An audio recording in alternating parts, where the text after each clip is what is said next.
민사소송법 12주차 강의 두 번째 시간입니다. 이제 소송물부터 할 차례죠. 우리 교재의 211쪽 펼쳐보세요. 소송물, 법원은 원고가 심판을 구하는 소송물과 별개의 소송물에 대해서 판단해서는 안 돼요. 이게 이제 처분권주의의 내용이라 그랬잖아요.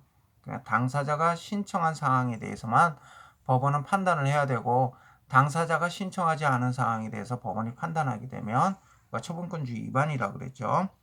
자, 그 211조 그 두 번째 단락 한번 보세요. 판례는 채무 불이행에 기한 손해배상 예정액의 청구와 채무 불이행으로 인한 손해배상액의 청구는 그 청구원을 달리하는 별개의 청구이므로, 만약에 손해배상 예정액을 청구했는데 법원에서 채무 불이행에 기한 손해배상 판결을 하게 되면 처분권주의 위반이라는 거죠.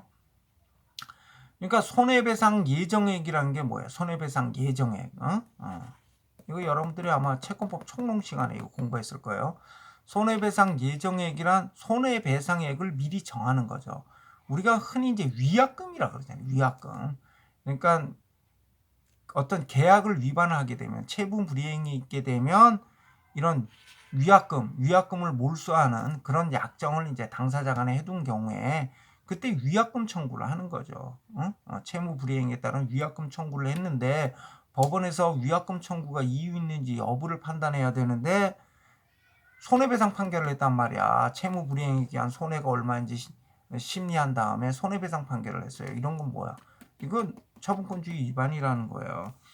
그 다음에 이행불능에 대비한 전보배상 청구와 집행불능에 대비한 대상 청구도 별개의 청구다.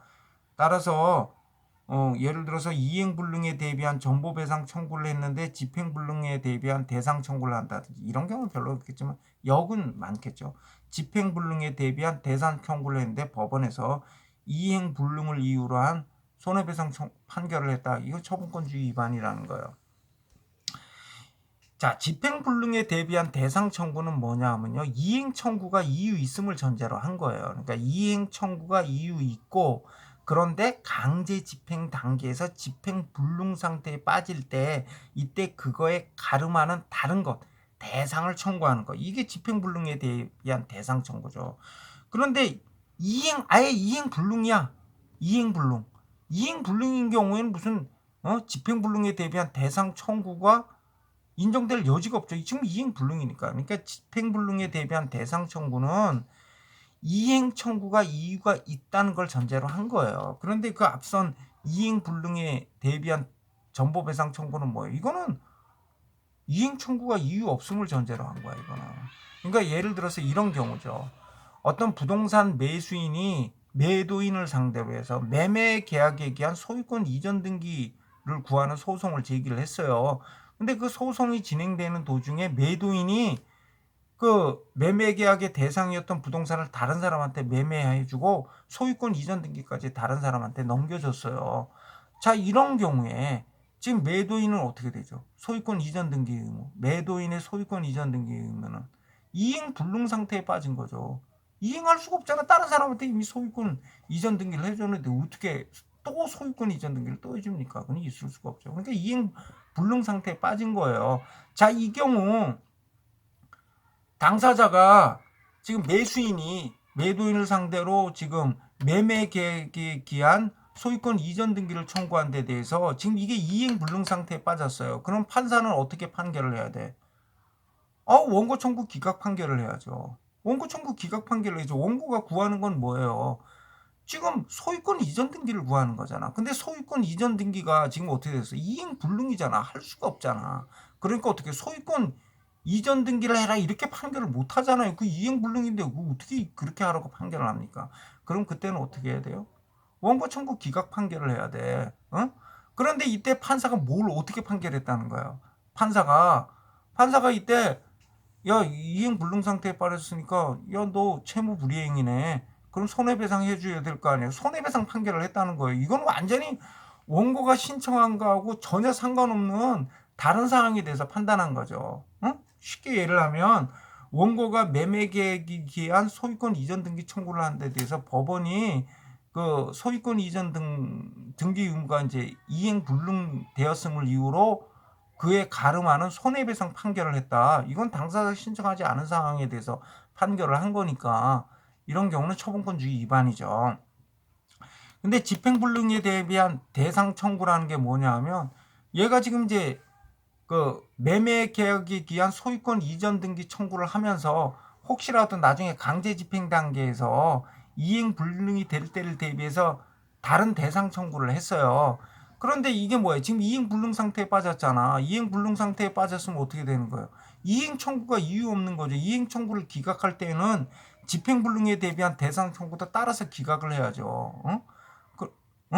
어? 그렇게 진행을 해야 되는 거죠. 어? 그런데 무슨 전보 배상을 명하는 판결을 한다든지 하는 건 허용되지 않는다. 그러니까 그 둘 다 기각을 하면서 전보 배상을 명하는 판결을 해서는 안 된다 이거요. 무슨 내용이신지 알겠죠?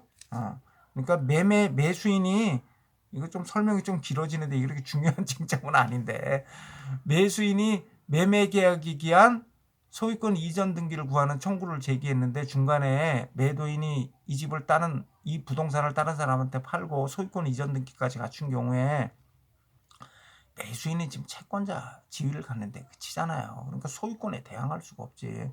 그리고 이 경우에는 지금 매도인은 뭐예요? 다른 사람한테 부동산 팔아가지고 소유권 이전 등기까지 넘겨줬다니까. 그러면 이제 매도인은 더 이상 소유권 이전 등기를 해줄 수가 없죠.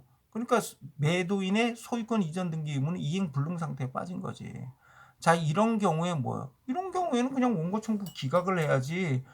판사가 봐서 좀 안 됐네 그래가지고 이행 불능을 이유로 손해배상하라는 판결을 해서는 안 된다 이거죠.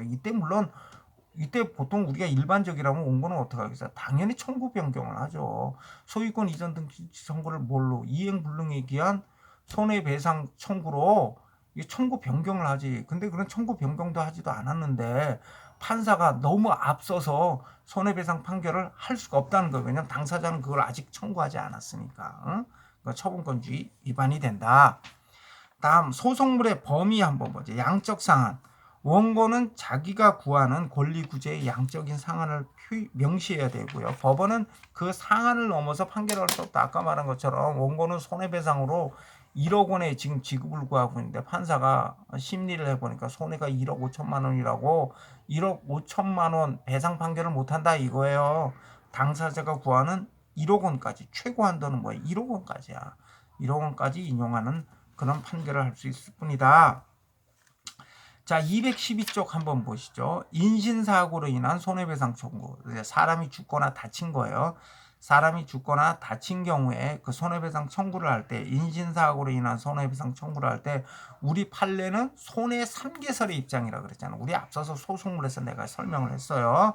그때 이제 처분권주의와 관련된 내용을 우리 여기서 살펴본다 그랬었죠. 그래서 판례는 이런 신체상해 또는 사망으로 인한 손해배상 청구소의 소송물은 세 가지, 손해 3개설, 세 가지로 구성된다 이렇게 본단 말이야. 그래서 그게 뭐냐? 적극적 재산상 손해, 소극적 재산상 손해, 그 다음에 정신적 손해, 이걸 위자료라고 하죠. 위자료. 이렇게 세 개로 구성된다. 이게 이제 손해 3개설이에요. 그래서 법원은 이런 각각의 이 손해별로 이렇게 적극적 재산상 손해, 소극적 재산상 손해, 위자료 이런 각각의 이 손해별로 원고의 청구액에 구속이 된다 이거예요. 그래서 각각의 이 손해별로 원고가 청구한 금액보다 더 많은 금액을 인용하면 처분권주의 위반이다 이 얘기예요. 내가 한번 그 예를 한번 들어볼게요. 예를 한번. 자, 지금 인신사고로 인한 손해배상 청구인데요. 자, 예를 들어서 그 원고가 지금 적극적 재산상 손해로 100만 원을 구하고 있어요. 그 다음에 소극적 재산상 손해로 100만 원을 구하고 있고요. 적극적 재산상 손해가 뭔지는 알죠? 그러니까 내가 어떤 현실적으로 지출된 그런 손해, 예를 들어서 병원의 치료비라든지 사망한 경우엔 장례비라든지 이런 게 적극적 재산상 손해예요.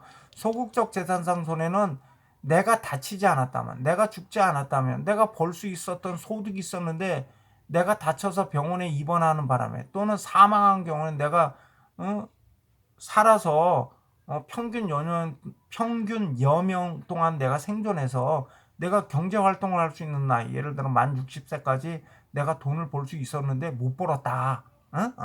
이런 경우, 이런 게 이제 일실이익이라 그러죠. 일실이익, 이런 게 이제 소극적 재산상손해요. 그래서 지금 원고는, 예를 들어서 원고는 적극적 재산상손해로서 100만 원, 소극적 재산상손해로서 100만 원, 그 다음에 위자료 100만 원 해서 합계 300만 원의 손해배상 청구를 했어요. 그랬더니 법원에서 심리를 해봤더니 적극적 재산상 손해로 80만 원이 인정이 되고 소극적 재산상 손해로 120만 원, 위자료로 100만 원 해서 도합 300만 원이 인정이 돼요. 그럼 법원이 이 300만 원 인용 판결을 할 수 있나? 할 수 없다는 거죠.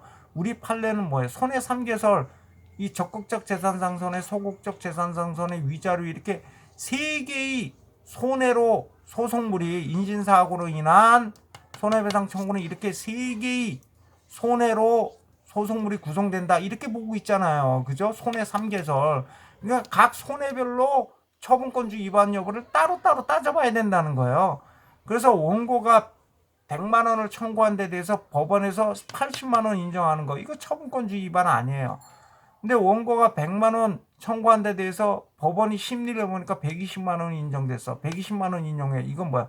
처분권주 위반이라는 거야. 원고는 100만 원 청구했는데 이 원고가 청구한 범위를 넘어서 인용하는 건 처분권주 위반이야. 그러면 얼마까지 인용해야 돼? 이때 원고가 청구한 100만 원까지만 인용해야 된다. 100만 원까지만. 그 다음 위자료 같은 경우는 뭐 원고가 100만 원 청구했고 그 법원이 심리해 보니까 100만 원이 인정돼. 100만 원 인정할 수 있어요. 그래서 이 경우에 그 처분권주의 위반되지 않고 인용할 수 있는 금액은 얼마야? 280만 원이라는 거예요. 이때 300만 원 인용하면 처분권주의 위반이에요. 280만 원까지 인용할 수 있다. 이게 손해 3개설이야. 그런데 이제 우리 다수설은 뭐예요? 손해 1개설이죠. 우리 다수설에서는 이건 단순한 손해액을 산정하기 위해서 편의적인 손해 항목에 불과하다는 거예요. 이게 무슨 소송물이냐는 거야. 그래서 우리 판례는 뭐 이거 전체 합친 손해가 그게 소송물이다. 손해 한 개가 소송물이다. 그러니까 당사자가 청구한 금액만 넘지 않으면 처분권주 위반이 아니라는 거예요. 그래서 우리 다수설인 손해 1개설에 의하면 300만 원 인용 판결을 하더라도 처분권주 위반이 아니라는 거야. 근데 우리 판례인 각 손해 항목별로 별개다. 별개로 처분권주의 위반 여부를 판단해야 된다라는 우리 그 판례에 의하면 이때는 280만 원만 인용을 해야 돼요. 그 다음에 원금 청구와 이자 청구 한번 보시죠. 자, 금전 채무 불이행이 있었던 경우, 예를 들어 돈을 빌려줬는데 상대방이 돈을 갚지 않아요. 그러면은 원금 청구, 대여금 청구와 그 대여금을 갚을 때까지 이자 청구를 같이 병합해서 하죠. 이렇게 원금 청구와 이자 청구는 각각 별개의 소송물이에요. 따라서 처분권주의 위반 여부도 각각 판단하는 거예요. 그러니까 대여금 청구에 대해서 원고가 청구한 금액보다 더 많이 인용하면 안 된다는 거지. 그리고 이자 청구에 있어서도 마찬가지. 이자 청구에 있어서도 그 원금 청구와 별개로 이자 청구에 대해서만 따로 판단하게 된다는 거죠. 자, 잠깐만요.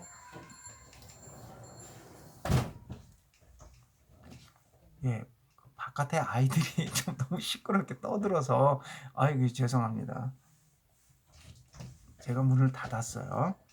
자, 그러니까 그 원금 청구와 이자 청구는 서로 별개의 소송물이기 때문에 따로따로 처분권주의 위반 여부도 따로따로 판단을 해야 된다. 근데 여기서 이제 이자 청구가 문제가 되는데요. 자, 우리 판례 거기에 원금 청구와 이자 청구 하나 둘 셋 네 번째 줄 보면 우리 판례는 이자 청구의 소송물은 원금, 이율, 기간 등 3개의 인자에 의해서 정해진다, 이렇게 보고 있어요. 3개의 인자에 의해서.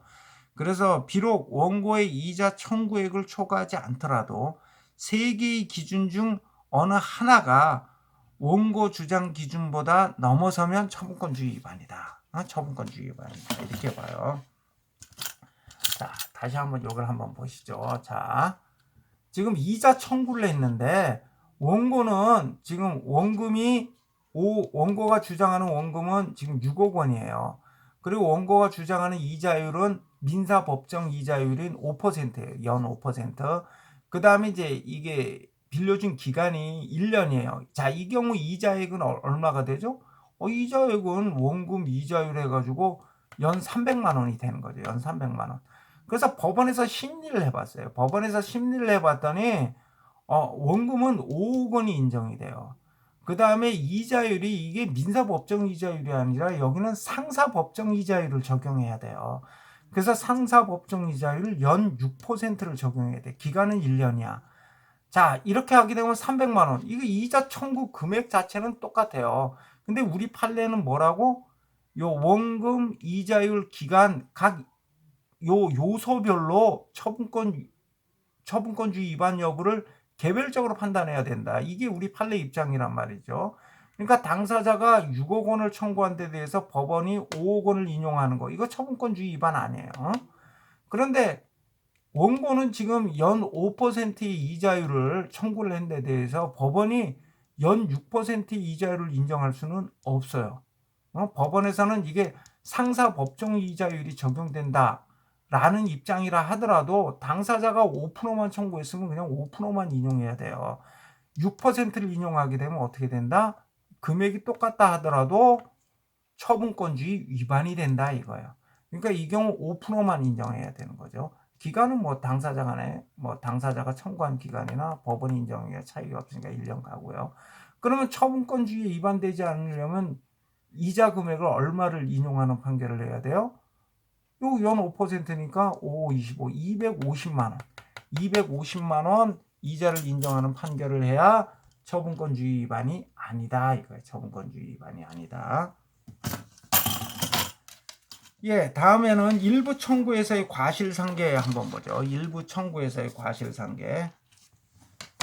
자, 원고가 일부 청구를 한 데 대해서 법원이 그 전부 또는 일부를 인용하면서 과실상계를 하는 경우에 그 과실상계의 방법이 문제가 되는데요. 요 관해서도 내가 여기 우리 교과서에 상세히 설명을 했어요. 그래서 여러분들이 이 교과서 내용을 읽어보시고 거의 각 주에 내가 사례까지 들어서 계산까지 해놨어요. 그래서 요 각 주 참조해서 읽어보시면 큰 어려움은 없지만 그래도 좀 이해 편의를 위해서 내가 한번 설명을 해드릴게요.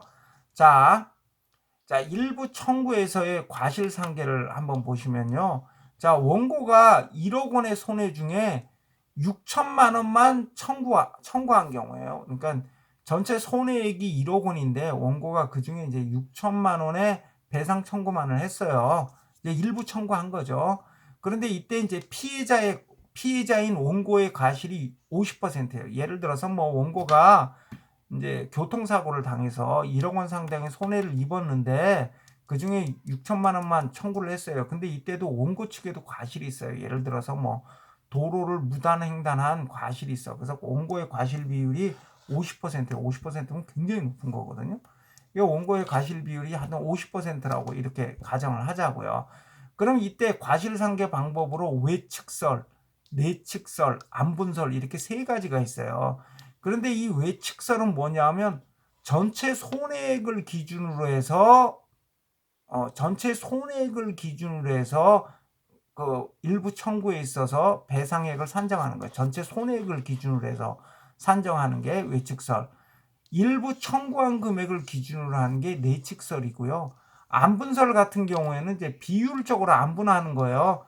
그러니까 전체 손해에 대해서 과실상계하고 인용 가능한 금액 대비 일부 청구했을 경우에 얼마를 인용 가능한가 이렇게 비율적으로 계산하는 게 안분설이에요. 자, 이렇게 외측설에 의하게 되면 외측설은 이제 전체 손해액을 기준으로 한다 그랬잖아요. 그럼 외측설에는 전체 손해액이 1억이잖아요. 1억에서 과실상계 과실 비율이 50%라 그랬잖아. 그러면 여기 50%는 5천만 원이죠. 빼면 얼마요? 5천만 원. 그러니까 외측설에 의하면 이 경우 이 사안에서 원고가 받을 수 있는 최대 금액은 얼마예요? 5천만 원이죠. 원고가 받을 수 있는 최대 금액은 5천만 원이에요. 그런데 원고가 지금 얼마 청구했어요? 6천만 원 청구했죠. 그러니까 법원에서는 5천만 원 인용할 수가 있죠. 그런데 만약에 원고의 과실 비율이 30%다. 원고의 과실 비율이 30%라고 가정을 하게 되면 자 1억 원에서 원고의 과실 비율 30%에 해당하는 금액을 빼면 7천만 원이죠. 자, 7천만 원 중에 지금 원고가 6천만 원 청구했죠. 그럼 어떻게 돼요? 원고가 청구한 6천만 원은 7천만 원보다 낮죠. 그러니까 원고 청구 금액 6천만 원을 전부 인용할 수가 있죠, 이때는.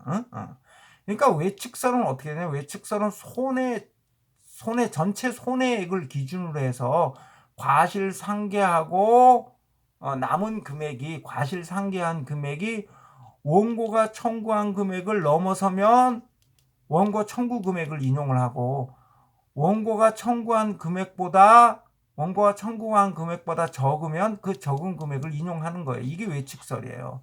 그런데 이제 내측설은 일부 청구한 금액을 기준으로 계산을 하는 거죠. 그래서 6천만 원을 기준으로 계산을 하면 3천만 원이 인정이 되잖아요. 그래서 이때는 이제 3천만 원만 인용하는 거죠. 안분설은 비율적으로 안분하는 거예요. 예를 들어서 전체 손해액을 기준으로 했을 때 과실상계하고 받을 수 있는 최대 금액이 5천만 원이잖아요. 그러면 6천만 원만 청구했을 때 6천만 원 일부 청구했을 때는 얼마를 받을 수 있냐 이거죠. 요걸 비율적으로 계산해 보면 3천만 원이 나오죠. 요게 안분설이에요. 그럼 우리 통설 판례는 어떤 입장일까요? 외측설의 입장이에요. 왜 통설 판례는 이런 외측설의 입장을 취하냐 하면요. 우리가 이런 경우에 손해액을 특히 변호사 사무실 같은 데 가보면 거의 손해액을 근사치로 계산을 해요. 특히 뭐 교통사고로 인한 뭐 손해액 같은 경우에는 거의 그 어떤 수식화돼 있어요. 그래서 그대로 이제 딱 집어넣고 계산하고 다만 이제 유동적인 게 이제 예를 들어 상해를 입었던 경우에는 노동력 상실률, 그 다음에 이제 과실 비율도 거의 그 정형화돼 있는데 그런데 이제 과실 비율 같은 경우도 조금씩 유동적으로 변동될 수도 있죠.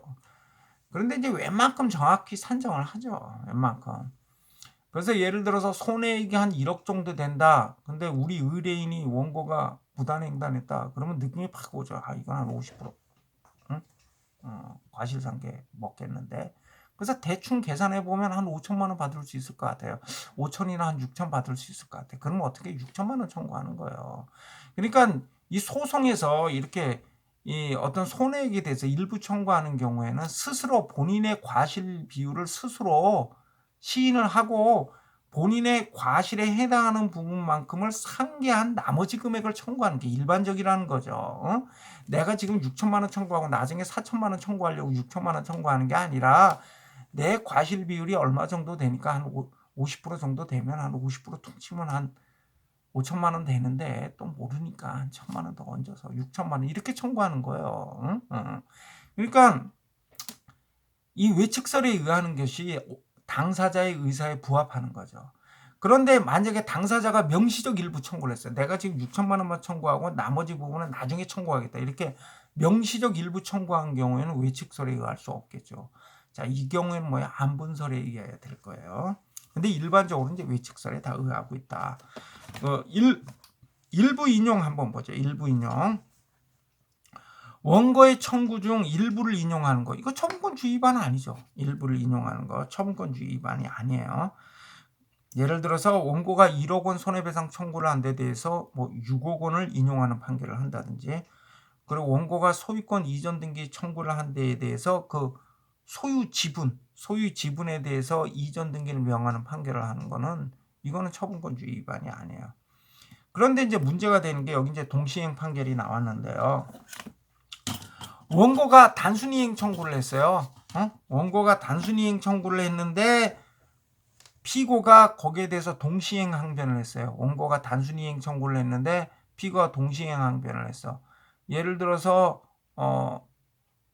임대인이 임차인을 상대로 임대차 계약 해지를 이유로 건물 명도를 구하는 소송을 제기를 했어요. 임대차 계약이 해지됐으니 임대 목적물인 건물을 돌려달라.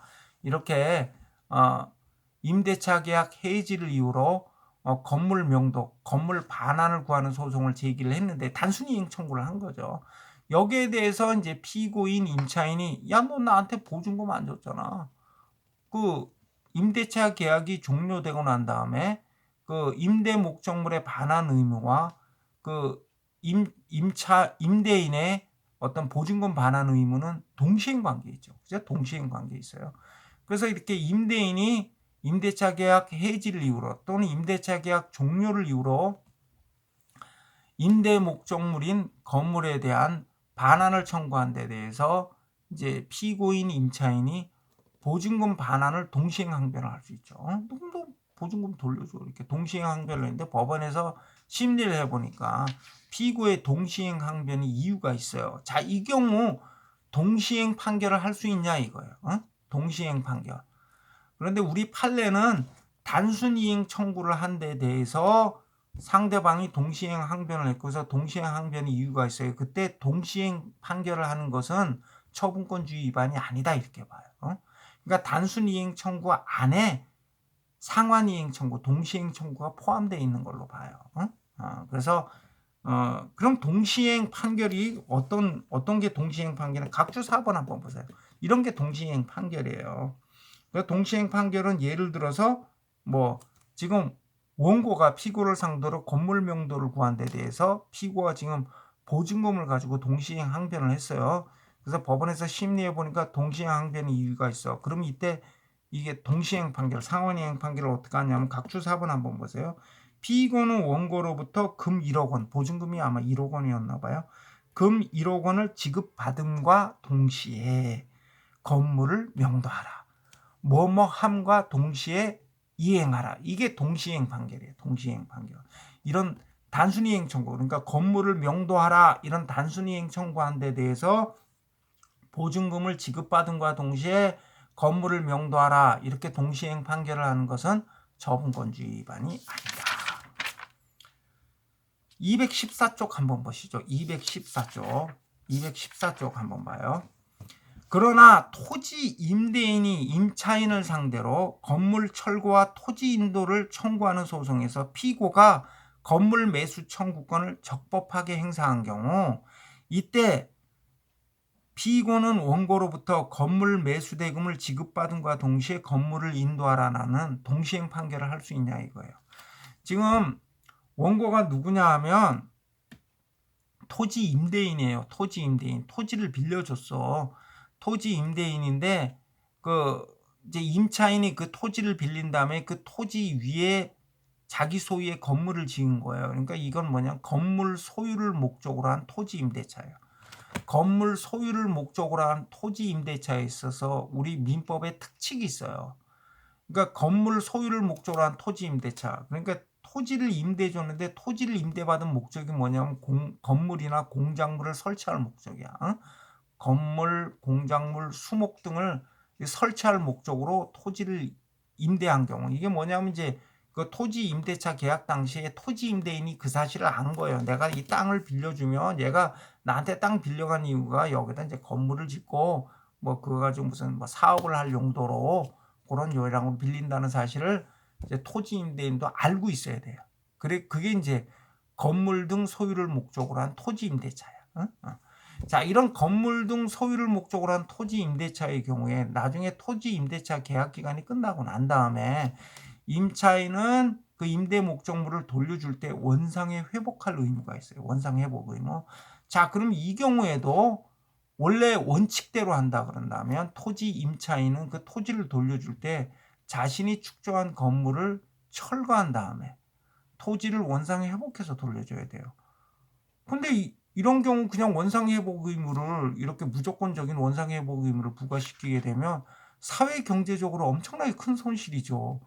건물 짓는 게 그 한두 푼 들어가는 것도 아닌데 건물을 그냥 예를 들어 그냥 뭐 10층짜리 뭐 5층짜리 건물을 지어서 사업하다가 나중에 토지 임대차 계약 기간이 끝나서 돌려줄 때 그 건물을 철거하고 난 다음에 돌려준다 그러면 사회 경제적 손실이 크잖아요. 그래서 우리 민법은 이때 특칙을 뒀어요. 어떤 특칙을 뒀냐 하면 토지 임차인은 토지 임대인을 상대로 계약갱신을 요구할 수 있어요. 근데 계약갱신을 요구했는데 토지 임대인이 갱신을 거절했어요. 그러면 이때 토지 임차인에게 어떤 권리를 인정했냐 하면 매수 청구권, 건물 매수 청구권을 인정한 거예요. 이 건물 사라 이렇게 요구할 수 있는 건물 매수 청구권, 건물을 매수해라 이렇게 요구할 수 있는 건물 매수 청구권을 인정했는데 이 건물 매수 청구권은 명칭은 청구권인데 이게 형성권이에요. 형성권. 그래서 이 경우 건물 등의 소유를 목적으로 한 토지 임대차에 있어서 임대차가 종료되고 난 다음에 매수인이 계약갱신 요구를 했는데 매도인이 거절했을 경우 이때 이 매수인한다. 이 토지 임차인이 계약갱신을 요구했는데 토지 임대인이 거절했을 경우 이 토지 임차인에게 건물 매수 청구권이 인정된단 말이에요. 그때 건물 매수 청구권을 행사하게 되면 이건 형성권이야. 당사자 사이에 그 건물에 대한 매매 계약이 성립된 것과 똑같은 그런 효과가 발생해요. 매도인이 응해야 매도인이란다. 자꾸 미안해. 토지 임대인이 응해야 매매 계약이 성립하는 게 아니에요. 응? 이때 토지 임차인의 건물 매수 청구권은 형성권이야. 그냥 건물 매수 청구권 행사하면 토지 임차인과 토지 임대인 사이에 건물에 대한 매매 계약이 성립된 것으로 이렇게 그런 법적 효과가 발생한단 말이죠. 자, 그걸 염두에 두고 지금 건물 등의 소유를 목적으로 한 토지 임대차 계약을 체결했고 그래서 임차인이 거기다가 건물을 줬어요. 그러다 나중에 이제 토지 임대차 계약이 종료됐어. 그런데 토지를 돌려주지 않아. 그러니까 토지 임대인이 임차인을 상대로 야, 네가 지금 그 건물 철거하고 토지 돌려달라. 그래서 건물 철거 및 토지 인도를 구하는 소송을 제기했는데 피고가 건물 매수 청구권을 행사했는데 이게 적법해. 자, 이 경우에 지금 이 건물에 대해서는 지금 어떤 지위에 들었습니까? 어떤 법적 지위를 갖는 거예요? 매수인은 토지 임차인은 매도인의 지위에 들어서고 토지 임대인은 매수인의 지위에 들어서죠. 그럼 이때 건물 철거 청구는 이유 없죠. 건물 철거 청구는 건물을 철거하고 싶으면 토지 임대인이 건물을 매수한 다음에 자기가 부시면 되죠. 자, 이렇게 건물 매수 청구권을 적법하게 행사한 경우에 이때 이제 매매 계약이 체결된 것과 똑같은 효과가 발생하니까 이때 상환이행 판결을 할 수 있냐, 동시이행 판결을. 그러니까 토지 임차인은 토지 임대인으로부터 건물 매수 대금을 지급받은과 동시에 건물을 인도하라 이런 판결을 할 수 있냐, 이런 판결을 할 수 없다는 거예요. 왜냐하면 지금 원고의 청구는 뭐예요? 지금 토지 임대인인 원고의 청구는 건물 철거와 그 토지 인도를 구하는 청구죠. 근데 건물 철거 청구 안에 건물 매수 대금을 지급받은과 동시에 건물을 인도하라는 청구가 그 안에 포함되었다고 도저히 해석할 수가 없죠. 그죠? 그걸 해석할 수가 없잖아. 그렇게 볼 수는 없잖아. 그래서 우리 판례는 이 경우에는 동시행 판결을 할 수가 없다. 그럼 어떡하냐. 이때는 법원이 적극적인 성명 의무를 진다는 거예요. 지금 너가 건물 철거 청구를 하고 있는데 이 건물 철거 청구는 이제 더 이상 이유 없다. 너 이거 패소 판결 받는다. 그러니까 네가 혹시 이 건물 철거 청구를 건물 매매 대금을 지급받은과 동시에 건물을 인도하라는 청구로 청구 변경을 할 것인지 여부를 성명할 의무가 있다는 거야, 법원은. 그렇게 성명을 했는데 당사자가 따르지 않아? 그러면 원고 청구 기각 판결을 하는 거죠. 근데 당사자가 그에 따라서 청구를 변경해 줬어. 그럼 그에 따라서 판결하면 된다는 거예요. 근데 당사자가 이렇게 청구 변경을 하지 않았는데 법원에서 동시행 판결을 할 수 없다. 만약에 동시행 판결하면 처분권주의 위반이라는 거죠. 그 다음에 선의행 판결 한번 보자. 선의행 판결. 아까 동시행 판결 우리가 살펴봤었죠. 선의행 판결은 뭐냐면 선의행 판결 거기 중간쯤에 보면 그러나 부분 한번 봐요. 채무자가 피담보 채무 전액을 변제했다고 주장하면서 등기에 말서 이 등기 저당권 등기, 저당권 설정 등기. 그 앞에 저당권 설정자를 집어넣으세요. 그래서 채무자가 피담보 채무 전액을 변제했다고 주장하면서 저당권 설정 등기에 말소를 청구하였으나 심리를 해봤더니 채무가 남아있어요. 자, 이렇게 예를 들어서 내가 국민은행으로부터 돈을 빌렸어요. 국민은행부터 한 3억 원 빌렸어요. 그 다음에 내 집에다가 저당권을 설정을 했어요. 그래서 나는 이제 빚을 다 갚았어. 그래서 국민은행을 상대로 해서 야, 그 저당권 등기 좀 말소 좀 해줘. 그랬더니 국민은행에서 아니야, 너 빚도 안 갚았어. 이렇게 해서 서로 다툼이 벌어졌단 말이에요. 그래서 내가 국민은행을 상대로 해서 피담보 채무의 소멸을 이유로 저당권 설정 등기의 말소를 구하는 소송을 제기를 했는데 봤더니 조금 돈이 남았어. 보니까 뭐 이자 뭐 이런 게 불어나가지고 한 1,000만 원 정도 남았어. 1,000만 원. 3억 원 중에 한 1,000만 원 정도 남았어.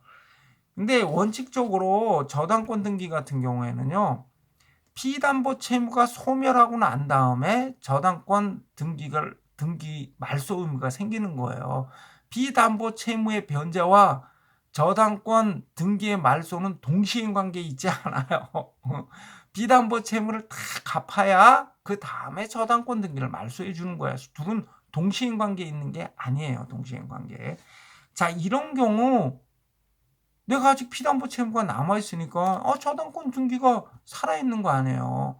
자, 이런 경우에 원고 청구 기각 판결을 이제 하게 되겠죠. 원고 청구 기각 판결을 하게 되면 나중에 1,000만 원 갚은 다음에 다시 또 피담보 채무가 다 소멸됐음을 이유로 저당권 설정 등의 말소를 구하는 소송을 또 제기해야 돼. 얼마나 번잡해요. 그래서 우리 판례는 이 경우에 보니까 잔존 채무가 조금 남아있어. 야, 이런 경우 원고 청구 기각해서 다시 소송 제기하라 그러면 너무 소송 비경제적이잖아요. 그래서 이때 우리 판례는 선이행 판결을 할 수 있다. 선이행 판결. 선이행 판결이 뭐냐 하면 잔존 채무를 변제할 것을 조건으로 저당권 설정 등기의 말소를 명하는 판결이에요. 그럼 그게 어떤 경우냐면 각주 2번 한번 보세요. 각주 2번에 보면 선이행 판결이 이런 거예요. 예를 들어서 못 갚은 금액이 한 1,000만 원이다. 그러면 피고는 원고로부터 1,000만 원을 지급받은 후 격려된 근저당 설정 등기의 말소 등기 절차를 이행하라. 한 후 이걸 이제 선이행 판결이라 그래. 아까 지급받은 거와 동시에 이런 게 동시행 판결이고 한 후 해라. 요게 이제 선이행 판결이죠. 그러니까 먼저 이 조건을 성취한 다음에 보증금을 지급받은 후 저당권 설정 등기를 말소하라. 이걸 선이행 판결이라 그래. 선이행 의무를 먼저 이행한 다음에 그 다음에 이행해라. 그래서 지급받은 후 말소해라. 이런 선이행 판결을 할 수 있다. 그러니까 그냥 피담보 채무의 소멸을 이유로 저당권 설정 등기의 말소를 구하는 청구를 한 데 대해서 잔존 채무가 좀 남아있을 때는 잔존 채무를 이행한 후 저당권 설정 등기를 말소하라. 이렇게 선이행 판결을 할 수 있다. 처분권주의 위반이 아니다 이거죠. 그런데 214쪽 맨 밑에 줄 한번 보세요. 214쪽 맨 밑에 줄을 보시면 그러나 원고가 피담보 채무가 발생하지 않았음을 전제로 저당권 설정 등기의 말소를 구한 경우 법원에서 심리해 봤더니 잔존 채무가 남아있다 하더라도 이때는 선이행 판결을 할 수가 없어요. 이때 당사자의 의사는 뭐예요? 당사자는 지금 피담보 채무가 소멸했네 이런 걸 다투는 게 아니라 당사자는 이 저당권 설정 등기 자체가 잘못됐다고 다투는 거예요. 그러니까 피담보 채무를 내가 다 갚았으니 저당권 설정 등기를 말소해달라 이렇게 청구를 했을 때에는 피담보 채무가 좀 남아있더라도 선이행 판결을 할 수가 있어요. 그런데 그게 아니고 비담보 채무의 소멸을 다투는 게 아니라 저당권 설정 등기 자체가 잘못되어 있다. 이거는 이 저당권 설정 등기는 등기 원인은 없다. 이러면서 다투는 거예요. 자, 이렇게 피담보 채무의 소멸을 이유로 다투는 게 아니라 저당권 설정 등기에 그냥 말소를 구하는 소송에서는 이때는 원고는 지금 피담보 채무를 다투는 게 아니잖아. 자기는 지금 돈 빌린 사실이 없다고 하는 거야. 이런 경우에 피담보 채무가 심리 결과 피담보 채무가 남아있다고 해서 이런 선이행 판결을 할 수는 없겠죠. 자, 이런 경우에는 원고의 청구가 이유가 없다면 그냥 기각 판결을 해야겠죠. 다음 이제 정기금 판결 한번 보죠. 정기금 판결. 정기금이란 게 뭐냐면 일정 기간마다 일정 금액을 지급하는 거. 이게 정기금이에요.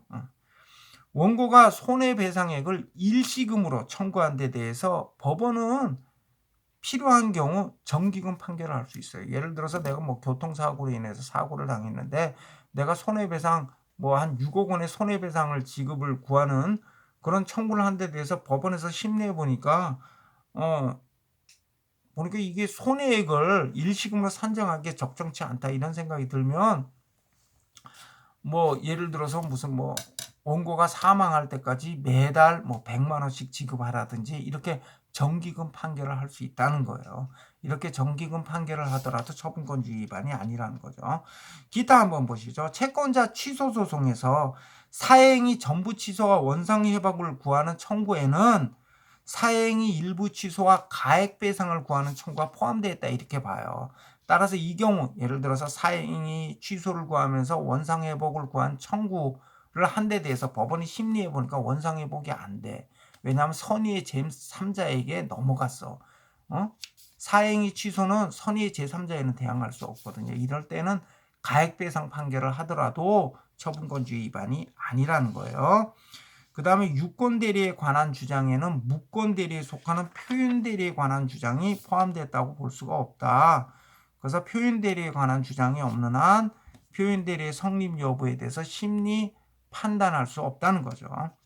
그 다음에 일정액을 초과하는 채무의 부존재 확인을 구하는 청구에서 일정액을 초과하는 채무의 존재가 인정되는 경우에는 그 청구 전부를 기각할 것이 아니라 존재하는 채무 부분에 대해서만 일부 패소 판결을 해야 된다. 예를 들어서 뭐 2천만 원을 초과하는 무슨 2천만 원을 초과하는 뭐 채권이 존재하지 아니함을 확인한다라는 청구를 했어요. 그래서 법원에서 심리해 보니까 3천만 원을 초과하는 채무가 존재하지 않아. 자, 이런 경우에 원고 청구 기각을 할 것이 아니라 법원에서 어떻게 판결해야 되냐면 3천만 원을 초과하는 채권은 존재하지 아니함을 확인한다. 이렇게 판결을 하면서 원고의 나머지 청구를 기각한다. 이렇게 이렇게 일부 패소 판결을 해줘야 돼요. 일부 패소 판결. 그 다음에 또 우리 판례는 한정 승인을 한 경우. 한정 승인은 뭐예요? 상속에서 한정 승인이. 상속에서 한정 승인은 뭐냐 하면 상속 재산의 범위 내에서 상속 채무를 변제할 것을 조건으로 상속을 승인하는 게 상속 한정 승인이죠. 한정 승인. 예를 들어서 상속 재산이 5억이야. 근데 나중에 봤더니 상속 채무가 10억이야. 그러면 얼마 범위 내에서 상속 채무를 변제해? 상속 재산, 적극적인 상속 재산 5억 원 범위 내에서 상속 채무를 변제할 것을 조건으로 상속을 승인하는 것이 한정 승인이잖아요. 자, 이렇게 한정 승인이 있다 하더라도 상속 채권자들은 상속인을 상대로 상속 채무 전액의 지급을 구하는 소송을 제기할 수 있고요. 또 이때 법원에서도요. 상속 채무 전액에 대해서 이행 판결을 해야 돼요. 상속 채무 전액에 대해서 한정 승인을 고려하지 말고 상속 채무 전액에 대한 이행을 명하는 판결을 하되 다만 강제 집행은 그 한정 승인된 범위 내에서 강제 집행을 할 수 있다라는 취지를 이제 그 판결 주문에 나타내게는 해야겠지만 하여튼 상속 채무 전액의 이행을 명하는 판결을 해야 된다. 그런 판결을 하더라도 처분권주의 위반은 아니다. 이 내용이죠. 네, 여기까지 살펴보고요. 절차의 종결 부분 이후부터는 잠깐 쉬었다가 살펴보죠.